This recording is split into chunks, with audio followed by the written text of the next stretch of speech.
저는 시간 여러분과 함께 다 주께 맡기라 하는 제목으로 은혜를 나누고자 합니다. 여러분은 우리 인생에 동반자가 있다는 것은 큰 축복입니다. 동반자가 있는 사람은 든든합니다. 부부가 동반자가 됩니다. 부모 형제가 동반자가 됩니다. 좋은 친구 또 좋은 사업 파트너는 우리 가운데 동반자가 됩니다. 그런데 위대한 동반자가 바로 여러분의 동반자가 되기를 원합니다. 그분은 바로 예수 믿음으로 우리 아버지가 되시는 하나님이신 것입니다. 할렐루야. 예수 믿으면 하나님이 우리를 동반자로 삼아 주십니다. 그래서 임마누엘, 영어로 보면 God is with us. 따라 하나님이 우리와 함께 하신다. 하나님이 여러분과 항상 함께 하시고 동행하시고 천국 갈 때까지 지켜주신다면 얼마나 든든합니까? 얼마나 행복합니까? 얼마나 놀랍습니까? 그러므로 우리 위대한 동반자 되신 하나님 아버지 믿는 여러분, 감격하고, 그 다음에 주님은 그냥 옆으로 그냥 지나가는 분이 아니에요. 우리를 책임지고 돌보아주고 인도해주고 이끌어주시는, 또 맡아주시는 축복의 하나님인 줄로 믿게 되시기를 주의 이름으로 축원합니다. 여러분, 우리 인생에 너무 짐이 많으면요, 그 인생이 비틀거려요. 배도 보면은 무조건 짐을 많이 싣는 게 아닙니다. 19세기 때만 해도요, 수많은 배들이 짐을 싣고 가다 자꾸 침몰하는 거예요. 그래서 어떤 사람이 연구를 해보니까, 프림소리라는 사람이 연구를 해보니까는 이 적재선에 한계가 있다라는 거예요. 거기다가 줄을 그렸습니다. 그래서 짐을 실었을 때 물이 그 이상 넘어가지 않도록 해놓으니까는 그 다음에 현저하게 줄어버리고 말다는 것입니다. 우리 인생도 마찬가지예요. 짐이 너무 많으면 안 돼요. 어떤 사람은 짐이 많으니까는 낙심되고 좌절하고 자살까지 하는 경우도 있다는 것입니다. 우리는 짐을 다 주께 맡기는 여러분 되시기를 주의 이름으로 축원합니다. 자, 그러면 다 주께 맡기라는 의미는 무엇입니까? 첫 번째 대답, 내 짐을 다 주님께 맡겨라. 시편 55편 22절에 보면 내 짐을 야훼께 맡기라. 그가 너를 붙드시고 의인의 요동함을 영원히 허락하지 아니하시로다. 우리가 인생에 수고하고 무거운 삶의 짐이 있어요. 인생 살아가다 이 짐을 주님께 맡기라는 것입니다. 노만 빈센트 필 박사의 쓸데없는 걱정이라는 글에 보면은 한 연구국 기관에 조사를 해본 결과 오늘 사람들이 너무나 많이 쓸데없는 걱정을 하고 살다라는 것입니다. 한번 들어보십시오. 사람이 하는 걱정 중에 절대로 일어나지 않을 걱정을 하는 것이 40%. 절대 일어날 수 없는 일인데 그걸 괜히 걱정하는 거예요. 두 번째는요, 이미 일어나는 사건에 대한 걱정, 이미 끝나버린 사건인데 그것이 바로 30% 되더라는 거예요. 그 다음에 별로 신경 쓸 일이 없는 사소한 일에 걱정하는 것이 22%. 그 다음에 이건 뭐 바꿀 수 없는 걱정이 4%. 그러나 우리가 해결해야 할 진짜 걱정은 뭐냐? 4%밖에 안 되더래. 쉽게 말하면 95%가 넘는, 어떤 거는 뭐 지나가 버린 거고 안 올 일이고 해봤자 사소한 일이고 또 안 될 일, 이런 것들을 괜히 걱정하고 살다는 것입니다. 그러므로 걱정하지 말고 염려하지 말고 삽시다. 예수님께서는 오늘 두 팔을 벌리고 수고하고 무거운 짐자들아 다 내게로 오라고 말하고 있는 것입니다. 마태복음 11장 28절 다 함께, 수고하고 무거운 짐자들아 다 내게로 오라. 내가 너희를 쉬게 하리라. 예수 믿는 건 여러분 쉬는 거예요. 안식하고 평안을 얻는 거예요. 다른 종교들은 내가 지키려고 애를 씁니다. 그런데 하나님은 우리를 붙들어 주시고 지키게 만들어 주십니다. 여러분, 유명한 톨스토이 알지요? 이 사람은 55세 되던 해에 그의 저서 신학론에서 이렇게 자기 삶을 고백을 합니다. 나는 55년을 살아오는 동안 15년의 소년기를 제외하고는 안식을 경험하지 못했습니다. 아니, 안식을 알지 못하고 살아왔습니다. 18세 되던 해에는 신이 인간을 만든 것이 아니라 인간이 신을 만들었다는 나쁜 친구의 말에 설득되어 기독교를 떠나기로 결심했습니다. 세상은 그러지 않아요? 신이 어디냐? 하나님이 세상을 만든 게 아니라 사람이 신을 만들었다, 이렇게 말하는 것입니다. 그 게임에 톨스토이가 넘어갔다고 말입니다.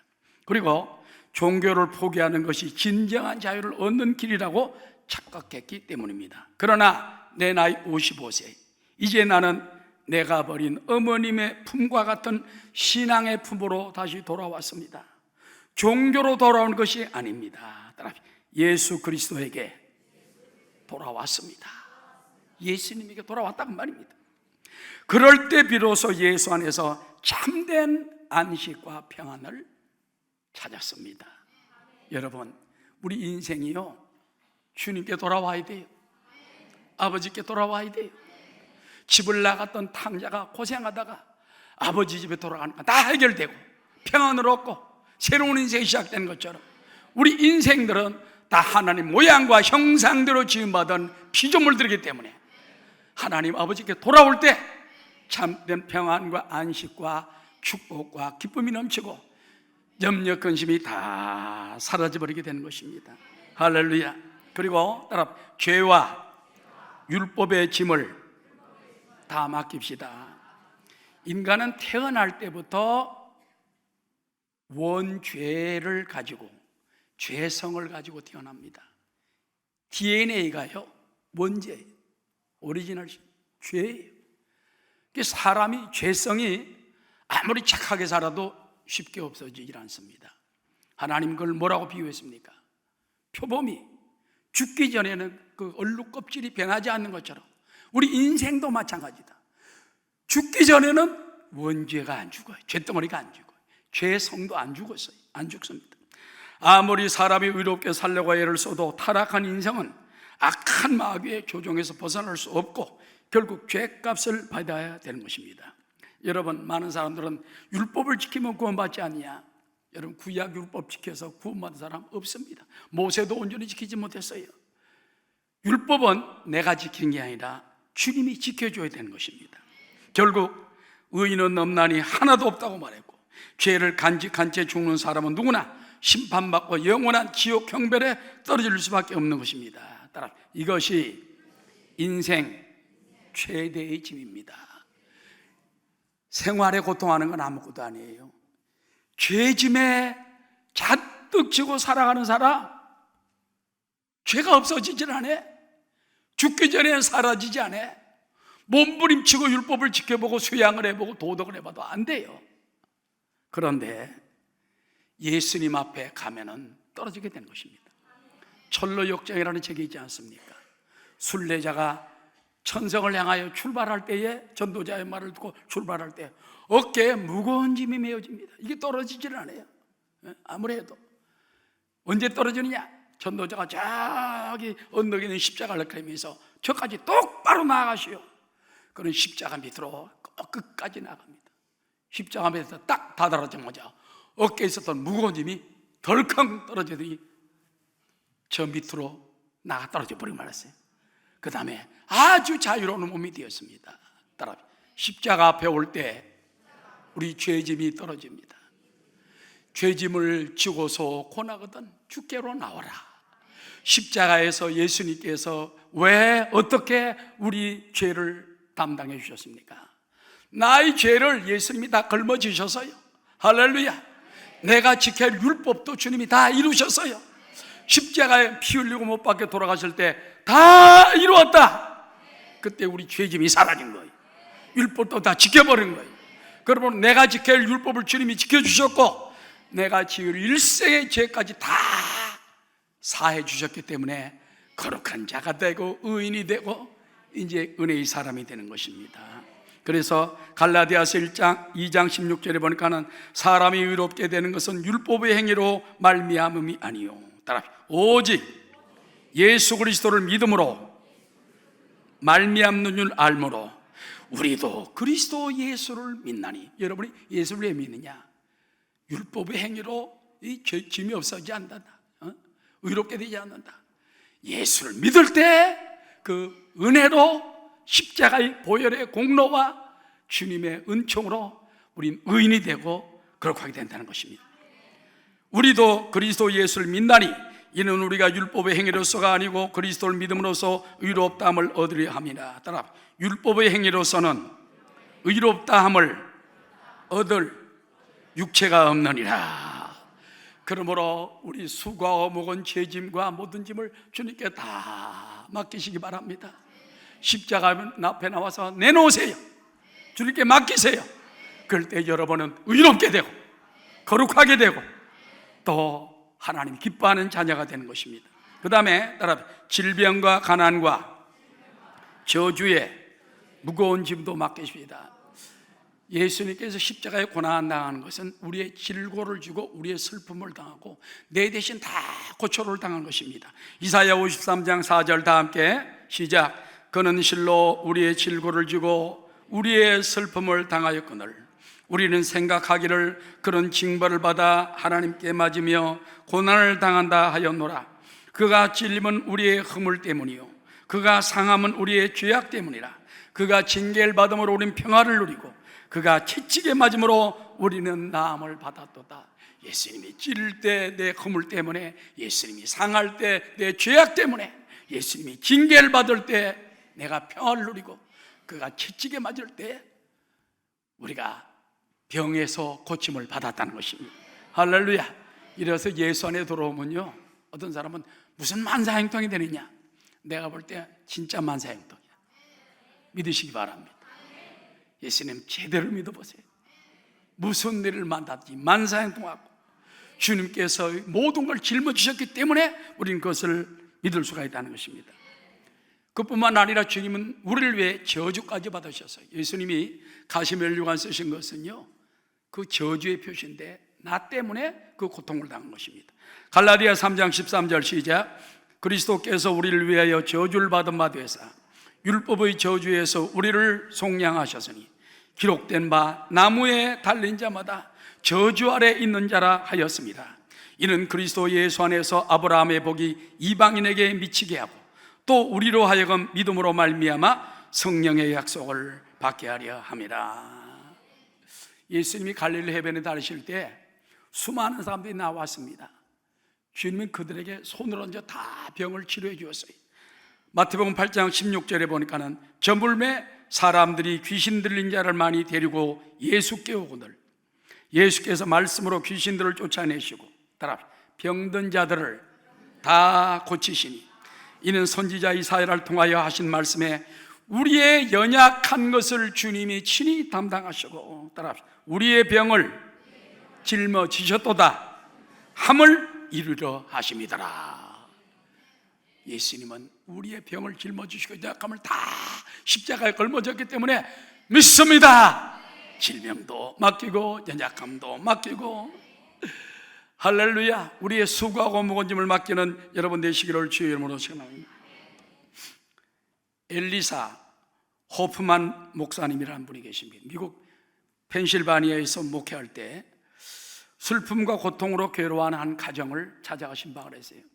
그 자매님이 막 가슴을 쥐어뜯으며 슬퍼하면서 자기 지나온 사정에 당한 좌절과 낙심과 슬픔과 고통을 얘기합니다. 그러면서 말하기를 목사님 나는 이제 어떻게 해야 되죠? 누가 이 슬픔을 맡아주죠? 목사님 가만히 있더니 주님께 모든 슬픔과 고통을 맡기십시오. 남의 말이니까 쉽잖아. 그런데 그 말씀을 듣는 순간 여인의 마음속에 팍 꽂혔어요.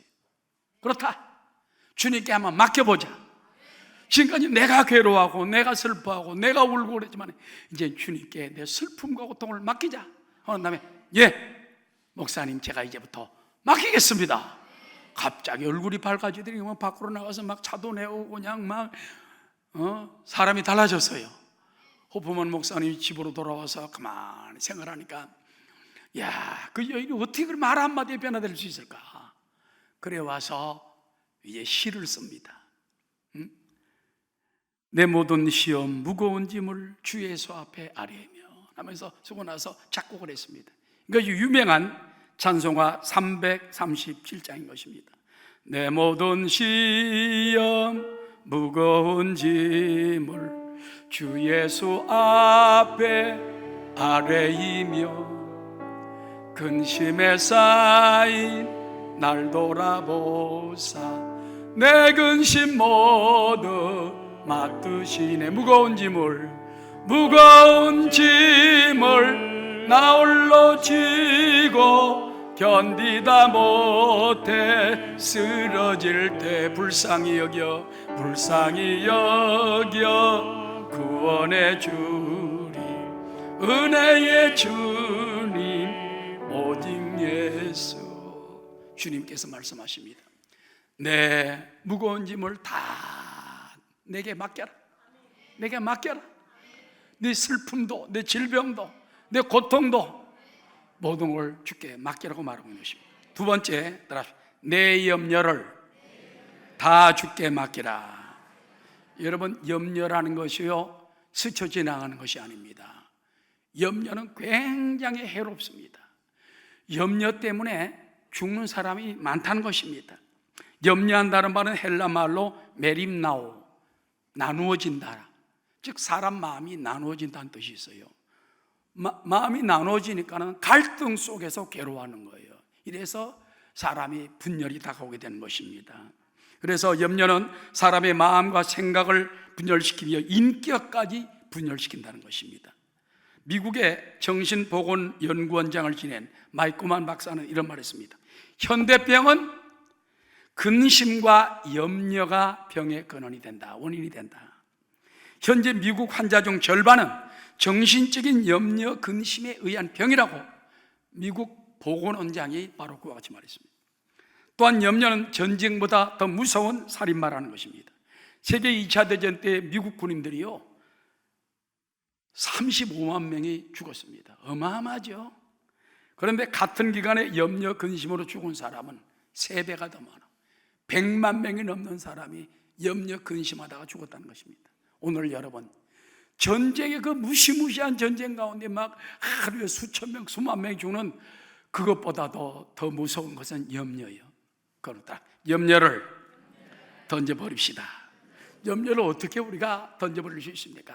따라합시다. 내 염려를 주님께 기도로 다 맡겨라. 기도하면 됩니다. 기도할 수 있는데 왜 근심하십니까? 기도할 수 있는데 왜 걱정하십니까? 기도하면 하나님이 응답해 주신다는 것입니다. 빌립보 4장 6절 다 함께 아무것도 염려하지 말고 다만 모든 일에 기도와 간구로 너희 구할 것을 감사함으로 하나님께 아뢰라. 세상에 염려 근심이 왔는데 하나님 감사합니다, 감사합니다 그러고 감사하며 기도하래요. 할렐루야. 그럼 하나님 맡아 주신다는 것입니다.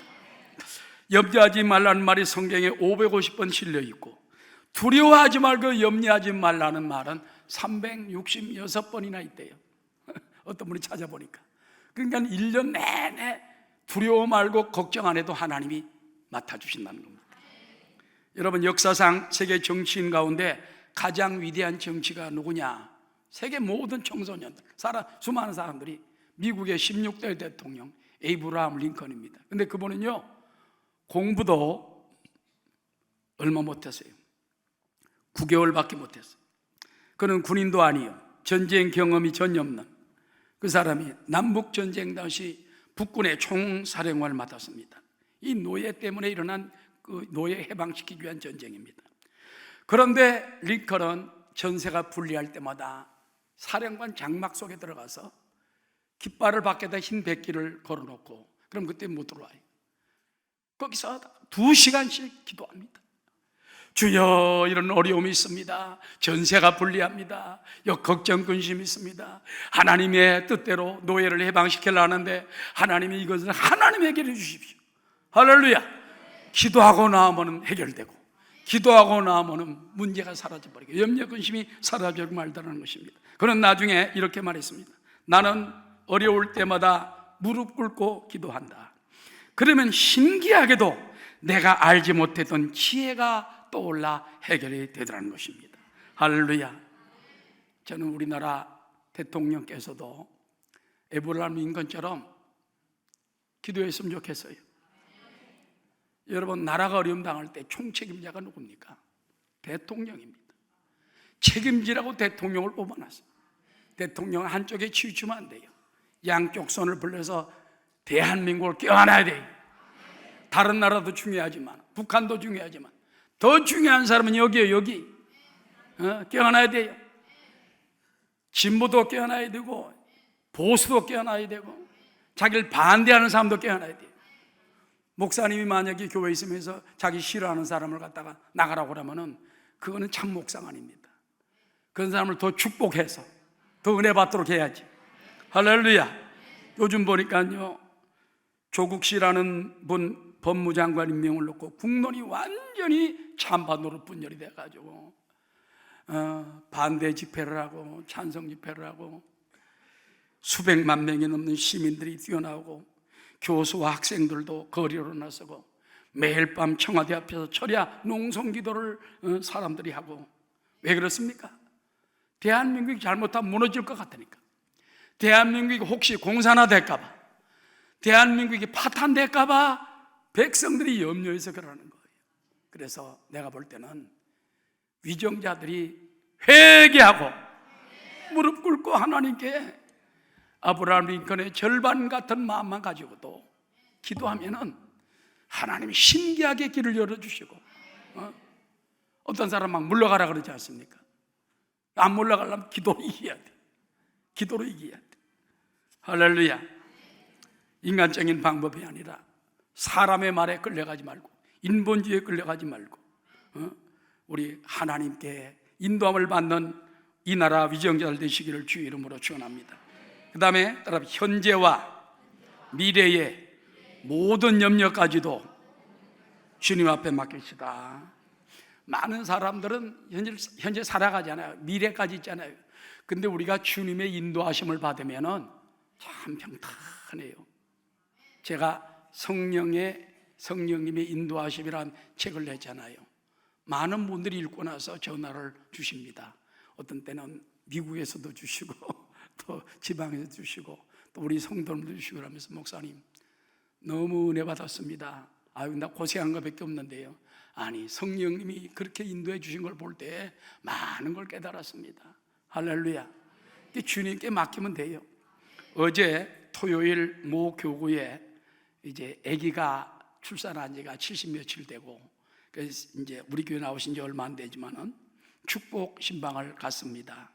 남편은 유력한 회사 설계사고 아내는 의사인데 그 어머님의 간증을 들어보니까는 완전히 주님의 인도하심을 받고 살았더라고요. 할렐루야.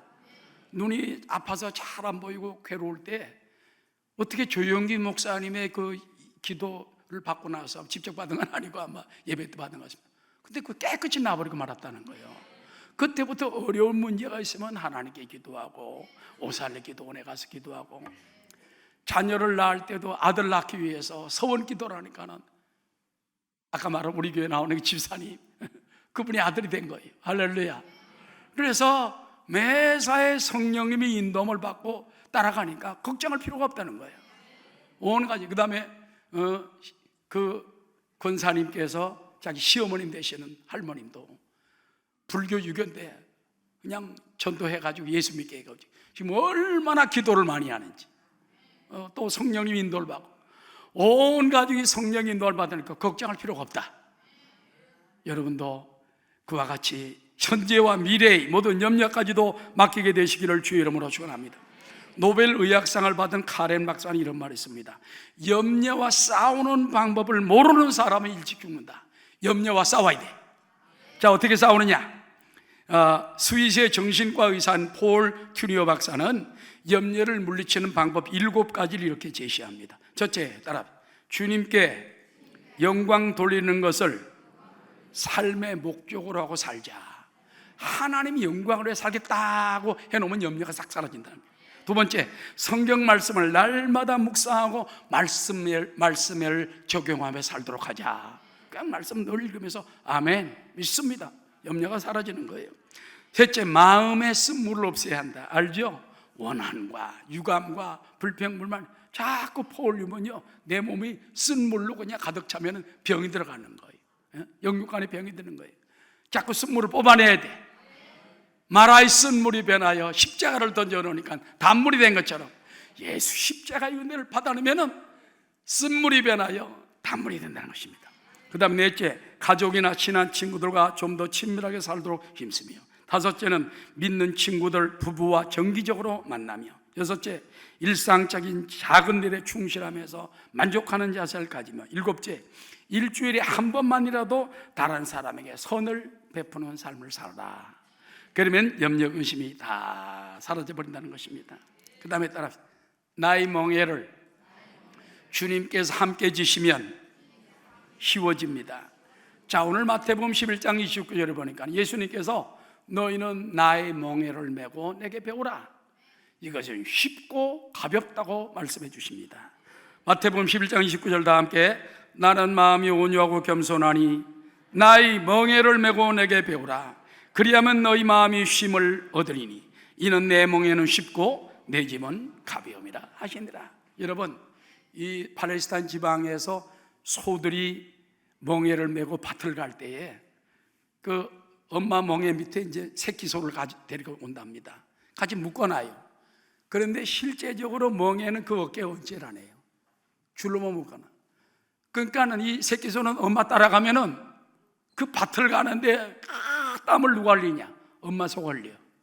새끼 소는 아무 땀 흘릴 일이 없어. 그게 신바람이 나. 우리 인생도 마찬가지.